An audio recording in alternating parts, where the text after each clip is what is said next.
Yeah, I know sometimes when I'm talking to pastors and folks in ministry that aren't African American, they tend to not fully understand some of the issues around racial profiling. Like if I tell them, a police car follows me home, as if I don't live there, and I'm not speeding, I mean, my tail light's not broken. I mean, has that ever been an experience? They won't believe it, right? Right. Has that ever been an experience for you of racial profiling? It's interesting. I'm glad you brought that up because, again, African Americans have talked about racial profiling for decades, if not longer. And it wasn't until the late 90s in New Jersey the governor decided to do a test and really an investigation to see if there actually is racial profiling because whites were denying it. And they found that there was definite racial profiling going on the highways in New Jersey, which is something African Americans have been saying for years.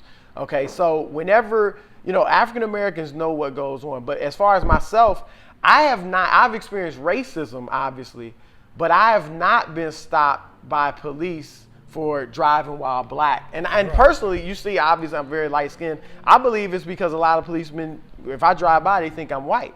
Now, there have been instances where I was stopped for no reason. And in all three of those instances, I had a couple or a few African American men with me who were brown skinned and who clearly were African American.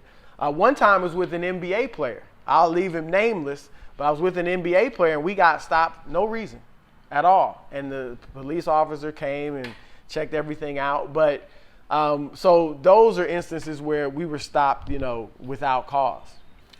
There's definitely systemic issues that have to be addressed. I mean, we need reforms in the criminal justice system.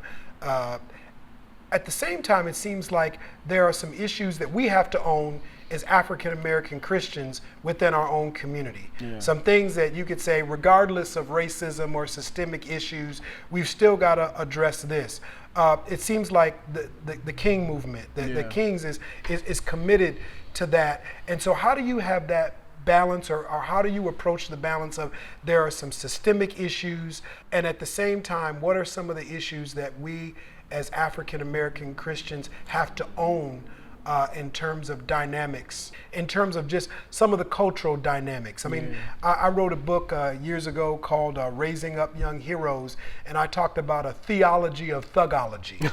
And I talked about some things that we ourselves sometimes in inner city communities proclaim as being authentically African American or being black, that actually portrays a very negative side. And can we totally blame the systems for that, or do we have to take some ownership around just the state of the African American family, some of the things that we proclaim in certain forms of hip hop, not all hip hop, but in certain expressions of rap? What are your thoughts on that? Well, I'm glad you brought that up because typically when you see an African American talk about the plight of black people on television, you get one extreme or the other. You get those who are completely liberal and all they want to do is blame the system, right? Or you get those who are completely conservative or right wing and they just want to blame black people. If we just pull up our pants, we, stuff like that, right? Okay, it's both.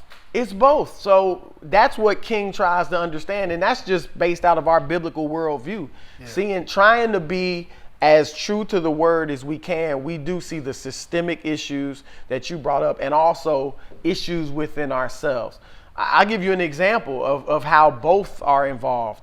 Fatherlessness. Okay, there are some that would say that has nothing to do with racism. I would say it does have to do with systemic issues, but it also has to do with personal issues as well, of us deciding to do the right thing. Some just go, when they have fatherhood conferences, they preach, man up, be a father to your child.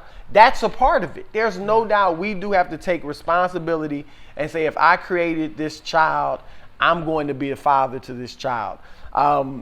There are other personal issues that are involved in what I believe is the fatherlessness issue. Hip hop, as you brought up, not all hip hop. I love hip hop, product of the hip hop generation. Today, still most of the music I listen to is hip hop. But a lot of the popular hip hop, gangster rap, things like that, is very negative. And to be honest, could be viewed as an enemy of black people because it promotes and glorifies this negative behavior, black on black crime, kill blacks, selling drugs to each other.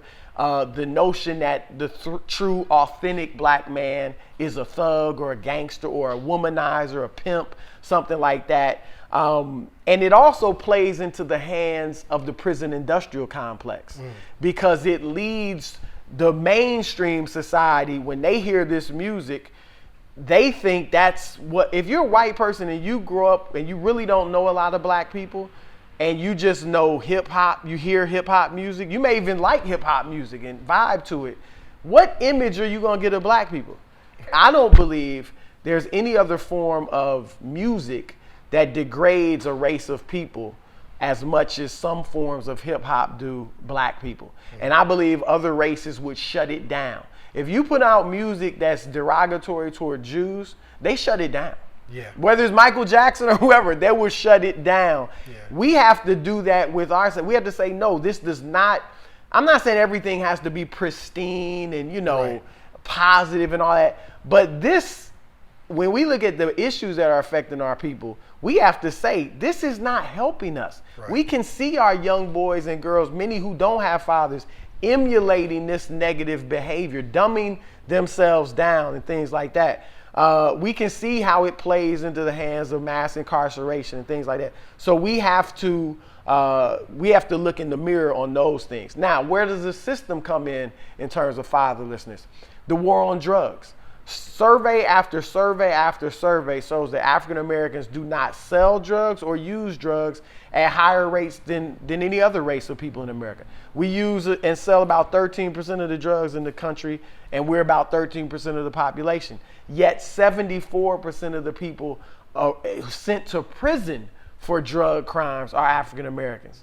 The surveys show that white youth drink far more alcohol and sell more drugs than African American youth. And marijuana is used at equal rates between blacks and white youth. But if we go to the juvenile detention center in Newark, New Jersey, Detroit, Michigan, Cleveland, Ohio, any of these, Chicago, Illinois, any of these cities, we will see 80 to 90% of the inmates in there are black youth for drug crimes. What does that do? Now, I'm not excusing black boys for drug crimes, but when you put that child, regardless of the race, but in this case, African American youth in the juvenile detention center, his education is disrupted. He may never go back to school for all we know. Who knows what negative things have happened to him while he's in the prison. Okay, when he gets out, he's now got a record. It's harder for him to get a job. That's just a documented fact. So now it's very difficult for him to be the father that he would like to be when he has trouble getting a job, or when he has no education, or when something, catastrophic happened to him while he was incarcerated.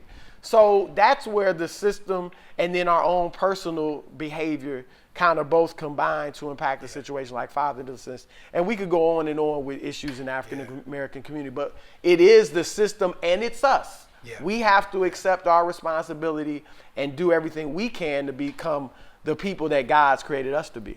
Man, I could keep going on, man, for days on this, man. I appreciate you taking the time to stop by our ministry site here in San Francisco, but taking the time to have this conversation. And I hope we can do a little more of this. If we're in the same place, you're in our neck of the woods, that we could have some more conversations because I think it's beneficial to our staff, our ministry partners, and those that have a heart to plant churches in under-resourced communities to have this kind of framework. So thank you so much, man. Thank you. I appreciate the time, and I enjoyed the conversation as well.